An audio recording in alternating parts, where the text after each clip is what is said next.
আচ্ছা, প্রিয় শিক্ষার্থী বন্ধুরা, আজকের ক্লাসে তোমাদের স্বাগতম। প্রিয় শিক্ষার্থী বন্ধুরা, করোনাকালীন সময়ের ভিতর দিয়ে আমরা প্রতি সপ্তাহে যে ক্লাসগুলো নিয়ে যাচ্ছি তারই ধারাবাহিকতায় আজকে তোমাদের শ্রেণীতে উপস্থিত হয়ে ক্লাস নেওয়ার সুযোগ পেয়েছি। এই সুযোগ যিনি করে দিয়েছেন তিনি মহান আল্লাহ রাব্বুল আলামিন, তার প্রশংসা করি আলহামদুলিল্লাহ।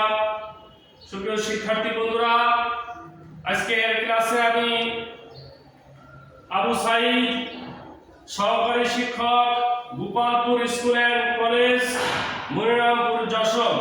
আমার মোবাইল নম্বর দেওয়া রয়েছে 017865337 সুপ্রিয় শিক্ষার্থী বন্ধুরা, আজকের বিষয় ইসলাম ও নৈতিক শিক্ষা,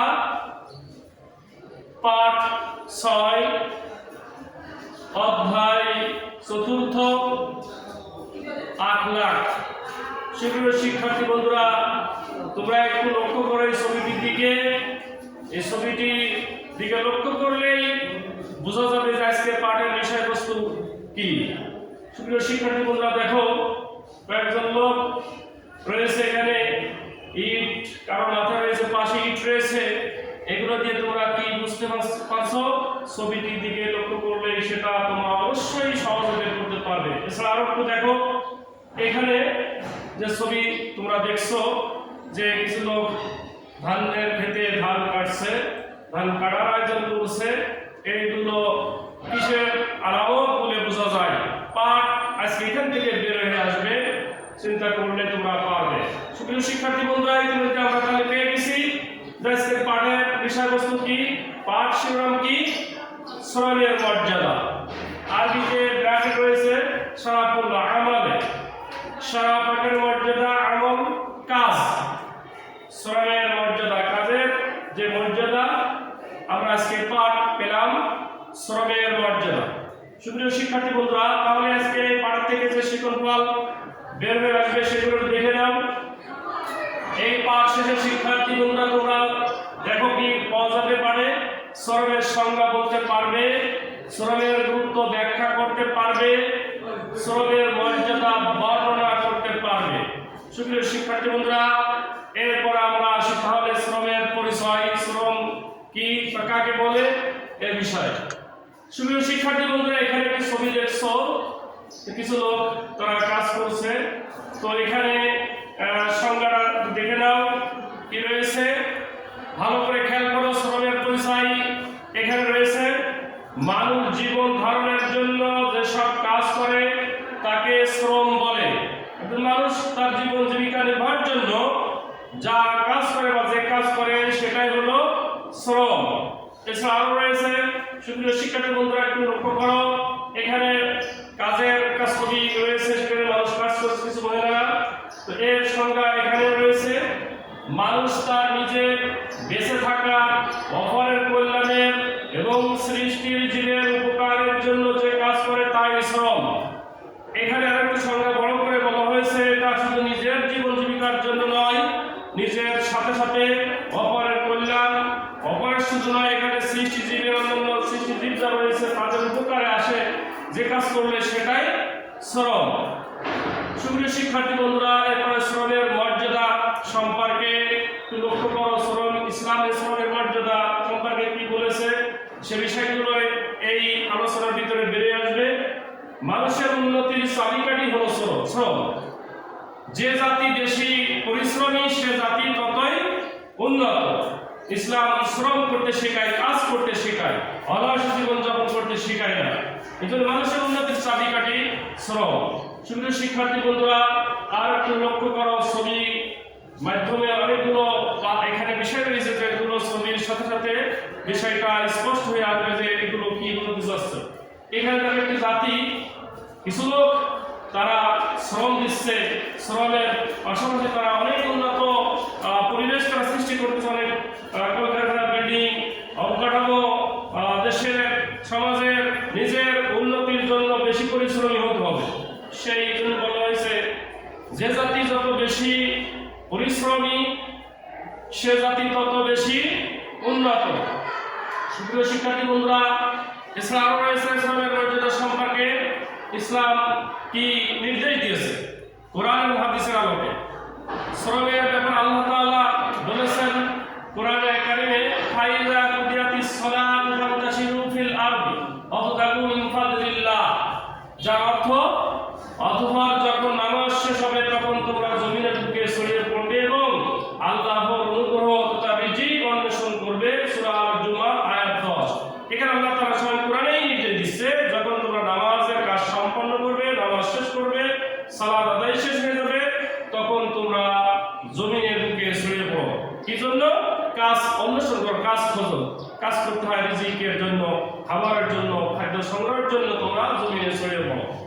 সুতরাং এই কোরআনের আয়াতে আল্লাহ তাআলা ঘোষণা দিচ্ছেন নামাজ একটি ইবাদত, সেই ইবাদত শেষ হওয়ার সাথে সাথে আরেকটি কাজ করার ব্যাপারে তোমরা বসে থাকো না, সে কাজের জন্য যার যেখানে কাজের সন্ধান, জীবন জীবিকা নির্বাহের জন্য অর্থ উপার্জন করার যেখানে ক্ষেত্র রয়েছে সেখানে ছড়িয়ে পড়ো, সেখানে চলে যাও যে তোমরা খাদ্য রিজিক অন্বেষণ করো। সুপ্রিয় শিক্ষার্থী বন্ধুরা, এছাড়া আর রয়েছে যে জীবিকা অন্বেষণকে ইসলাম ইবাদত এবং শ্রম দ্বারা অর্জিত খাদ্যকে উৎকৃষ্ট খাদ্য হিসেবে আখ্যা দিয়েছে। এটা উৎকৃষ্ট খাদ্য হিসেবে ইসলাম কোনটাকে আখ্যা দিয়েছে? সেটা হলো এই জীবন জীবিকা নির্বাহের জন্য ইসলাম ইবাদত করা একটা ইবাদত এবং সাথে সাথে শ্রম দ্বারা অর্জিত, নিজের পরিশ্রম করে অর্জিত খাদ্যকেই উৎকৃষ্ট খাদ্য হিসাবে আখ্যা দিয়েছে। সুপ্রিয় শিক্ষার্থী বন্ধুরা, এছাড়া আল্লাহ রাসূল সাল্লাল্লাহু আলাইহি ওয়াসাল্লাম মর্যাদা সম্পর্কে কি বলেছেন দেখে নাও। তলাবু কাসবিল হালালে ফারিজাতুন বা'দাল ফারিজা, অর্থ কি? ফরজ ইবাদতের পর হালাল রুজি অর্জন করা একটি ফরজ ইবাদত। আমরা জানি আল্লাহ তাআলা ফরজ কিছু ইবাদত তিনি দিয়েছেন বান্দাদের জন্য, মুমিন বান্দাদের জন্য। সেই ফরজ ইবাদতের নামাজ, যাহাজ, যাকাত রয়েছে। এরকম অনেক ইবাদতের পাশাপাশি হালাল রিজিক, বৈধ রিজিক উপার্জন করা একটি ফরজ ইবাদত। এটা বাইহাকি শরীফে রয়েছে। সুপ্রিয় শিক্ষার্থী বন্ধুরা, এছাড়া আরো রয়েছে নবী সাল্লাল্লাহু আলাইহি ওয়াসাল্লাম শিশু বয়সে মেষ চড়াতেন। আমাদের প্রিয় নবী সাল্লাল্লাহু আলাইহি ওয়াসাল্লাম, যিনি আমাদের বিশ্বনবী, যার আদর্শ অনুসরণ করতে আমাদেরকে শিখায়, তার আদর্শ অনুসরণ করতে হবে, সেই মহানবী সাল্লাল্লাহু আলাইহি ওয়াসাল্লাম তিনি শ্রম দিয়েছেন কিনা, ছোট বয়সেও তিনি শ্রম দিয়েছেন, সেটা এখানে তোমরা আজকে আলোচনার বিষয়ে সেটা তো জানছো এবং বিষয়টা তোমাদের সবারই জানা আছে যে রাসূল সাল্লাল্লাহু আলাইহি ওয়াসাল্লাম ছোট বয়সে, শিশু বয়সেও মেষ চড়াতেন। সুপ্রিয় শিক্ষার্থী বন্ধুরা, এছাড়া আরো রয়েছে নবী সাল্লাল্লাহু আলাইহি ওয়াসাল্লাম বড় হয়ে ব্যবসা পরিচালনা করতেন। বড় হয়ে তিনি সিরিয়ায় ব্যবসা করেছেন, সেটা অনেকের জানা আছে, তোমরা জানো। এছাড়া রাসূল সাল্লাল্লাহু আলাইহি ওয়াসাল্লাম কাফির মুশরিকদের হাত থেকে ইসলাম মুসলমানদেরকে, দেশকে রক্ষা করার জন্য তিনি খন্দক যুদ্ধে পরীক্ষা করণে তিনি সক্রিয় অংশগ্রহণ করেছিলেন। সুপ্রিয় শিক্ষার্থী, রাসূল সাল্লাল্লাহু আলাইহি ওয়াসাল্লাম নিজেই একজন বিশ্বনবী হিসাবে তিনি শ্রম দিয়েছেন, কাজ করেছেন। রাসূল সাল্লাল্লাহু আলাইহি ওয়াসাল্লাম এ সম্পর্কে আরো কি বলেছেন? আল কাসিবু হাবিবুল্লাহ, অর্থ শ্রমজীবী আল্লাহর বন্ধু। বাইহাকি, শ্রম যারা দেয়, শ্রম যারা করে, কাজ করে, তারা আল্লাহ তাআলা বন্ধু। সুপ্রিয় শিক্ষার্থী, নিজ হাতে উপার্জিত খাদ্যের চেয়ে উত্তম খাদ্য আর নাই। আল্লাহর নবী দাউদ আলাইহিস সালাম নিজের হাতে কাজ করে খেতেন। বুখারী শরীফের হাদিস যে নিজ হাতে উপার্জিত, নিজেই পরিশ্রম করতে ইসলাম শেখায়, নিজেই পরিশ্রম করে সেই উপার্জিত খাদ্যটাই উত্তম খাদ্য, এই শিক্ষা ইসলামে দেয়। আল্লাহর নবী দাউদ আলাইহিস সালাম নিজের হাতে কাজ করে খেতেন। সুপ্রিয় শিক্ষার্থী বন্ধুরা, এছাড়া ফাতেমা রাদিয়াল্লাহু তাআলা বিশ্বনবী মুহাম্মদ সাল্লাল্লাহু আলাইহি ওয়াসাল্লামের মেয়ে, তিনি নিজে হাতে কাজ করতেন, নিজ হাতে যাত্রা ঘোরাতেন, এজন্য তার হাতে তাক পড়ে গেছিল। সুপ্রিয় শিক্ষার্থী বন্ধুরা, শ্রমের মর্যাদা সম্পর্কে আরো বলা হয়েছে। মহানবী সাল্লাল্লাহু আলাইহি ওয়াসাল্লাম বলেন, মানুষের নিজ হাতের কাজের বিনিময় এবং সৎ ব্যবসা থেকে প্রাপ্ত মুনাফা উত্তম উপার্জন। নিজের হাতের কাজের বিনিময় এবং সৎ ব্যবসার মাধ্যমে যে মুনাফা হয় সেটাই উত্তম উপার্জন।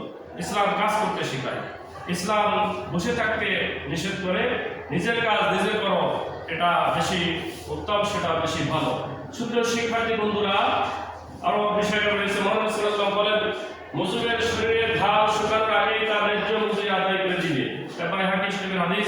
আল্লাহ রাসূল সাল্লাল্লাহু আলাইহি ওয়াসাল্লাম বলেছেন, কোন ব্যক্তি যদি কোনো শ্রমিককে নিয়োগ করে তাহলে তার কাজ শেষ হওয়ার সাথে সাথে পারিশ্রমিক দিয়ে দিবে। তার গায়ে ঘাম কষ্ট করার কারণে তার শরীর থেকে যে ঘাম ঝরে, এই ঘাম শুকানোর পূর্বে তার ন্যায্য মজুরি দিতে হবে। ইসলাম এটা শেখায়।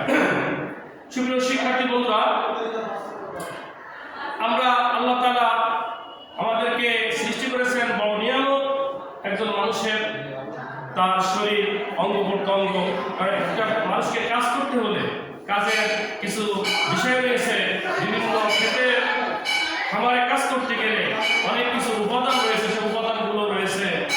সাথে সাথে নিজের কিছু বিষয় রয়েছে, এগুলো হাত পা শরীর অঙ্গ প্রত্যঙ্গ, এগুলোর মাধ্যমেই মানুষ পরিশ্রম করতে পারে, কাজ করতে পারে। অযথা সময় বসে অলসতার ভিতরে না কাটিয়ে নিজের কাজ নিজে করার চেষ্টা করতে হবে। ইসলাম এটাই শিক্ষা দেয়।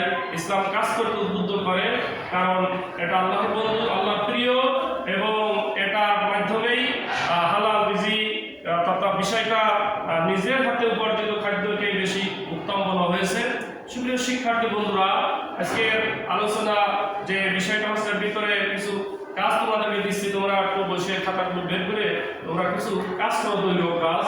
সেটা হলো কি কি কাজ তুমি নিজে করতে পারো তার একটি তালিকা তৈরি করে শ্রেণীকক্ষে উপস্থাপন করো। অর্থাৎ এতক্ষণ যে আলোচনা হলো, বিশেষ করে শ্রম করতে শেখা ইসলাম, নিজের কাজ নিজে করতে শেখায়। আমরা প্রতিনিয়ত বাড়িতে বা বিভিন্ন জায়গায় আমরা নিজে নিজে কি কি কাজ করি, এবং অনেক কাজ তোমরা নিজেরাই করো, আবার অনেকে করতে চাইলে অন্যকে দিয়ে করায়। তবে নিজে নিজে করতে করার ব্যাপারে উদ্বুদ্ধ করা হয়েছে ইসলাম। নিজের কাজ করতে হবে, তার একটা তালিকা তৈরি করো। অবশ্যই তোমরা সুন্দর করে খাতায় সেটা লিখতে পারবে সহজে। সুপ্রিয় শিক্ষার্থী বন্ধুরা, তো আজকের ক্লাস শেষ পর্যায়ে তোমাদের কাজের কিছু ক্লাসের যে আলোচনা হলো তার ভিতরে কিছু প্রশ্ন মূল্যায়ন করা হবে। শ্রম কাকে বলে? ইতিপূর্বে তোমাদেরকে দুটি বিষয় দেখা হয়েছিল। পরিসরের একটা সংজ্ঞা, শ্রম কাকে বলে, সহজে মানুষ জীবন ধারণের জন্য যে কাজ করে সেটাই শ্রম। জাতির উন্নতিতে কোন বিষয়টি অধিক ভূমিকা রাখে সেটাও বলা হয়েছে। জাতির উন্নতি করতে হলে, দেশ ও জাতি উন্নতি ঘটানোর ক্ষেত্রে শ্রমের প্রয়োজন। যে জাতি বেশি উন্নত সে জাতি বেশি, যে জাতি বেশি পরিশ্রমী সে জাতি বেশি উন্নত, এটা বলা হয়েছে। কোন খাদ্যকে ইসলাম উৎকৃষ্ট খাদ্য হিসেবে আখ্যা দিয়েছে? এটা এর আগে বলা হয়েছে যে নিজের হাতে উপার্জিত খাদ্য, ইসলাম এটাকে উত্তম খাদ্য বা উত্তম বিষয় আখ্যা দিয়েছে। ফরজ ইবাদতের পর আমাদের দ্বিতীয় ফরজ কোনটি? ফরজ ইবাদত যেমন নামাজ, কোরআনে আল্লাহ বলেছেন নামাজের পরেই তোমরা জমিনে ছড়িয়ে পড়ো। নামাজের কাজ শেষ, এরপর তোমরা হালাল রিজিক খাদ্য সংগ্রহ করার জন্য জমিনে ছড়িয়ে পড়ো। এই জন্য ফরজ ইবাদতের পর আমাদের দ্বিতীয় ফরজ কাজটি হলো হালাল রিজিক অন্বেষণ করা। সুপ্রিয় শিক্ষার্থী বন্ধুরা, এরপরে শ্রমজীবী আল্লাহর বন্ধু, এটি কোন গ্রন্থের হাদিস? আল কাসিমুল হাবিবুল্লাহ বলা হয়েছে যে আল্লাহ তাআলার বন্ধুগুলো যারা পরিশ্রম করে, শ্রম দেয়, এটা বাইহাকী শরীফের হাদিস। সেটাও তোমরা দেখছো, আলোচনার ভিতরে ফিরে আসছে, তোমাদের অতি সহজে এগুলো হয়ে গেছে। বাড়ির কাজ অযথা সময় তোমরা নষ্ট না করে বাড়িতে কিছু কাজ তোমাদের করতে হবে, যে কাজটা সহজে তোমরা একটু চিন্তা ভাবনা করলে, আজকে আলোচনা এবং বিভিন্ন বিষয় একটু চিন্তা ভাবনা করে একটা উত্তর খাতায় লিখে স্বাবলম্বী জীবন গঠনে শ্রমের গুরুত্ব বিশ্লেষণ করো। স্বাবলম্বী নিজের পায়ে নিজে দাঁড়াতে হবে, অন্যের পায়ে না। আমরা অনেকেই কাজ করতে চাই না, ইসলাম কাজ করতে শেখায়, অনেক গুরুত্ব দিয়েছে, ইসলামকে এটাকে উদ্বুদ্ধ করেছে, গুরুত্ব দিয়েছে, মর্যাদা দিয়েছে। সুতরাং নিজের কাজ নিজে করার জন্য শ্রমের কি গুরুত্ব রয়েছে এই বিষয়টা তোমরা চিন্তা ভাবনা করে খাতায় সুন্দর করে লিখে পরবর্তী ক্লাসে এটা জমা দিবে। সুপ্রিয় শিক্ষার্থী বন্ধুরা, আজকের ক্লাস শেষ পর্যায়ে এটা তোমরা শ্রম সম্পর্কে, স্বাবলম্বী সম্পর্কে, গুরুত্ব সম্পর্কে চিন্তা ভাবনা খাতায় লিখবে। আজকের ক্লাস এখানে শেষ। আল্লাহ হাফেজ।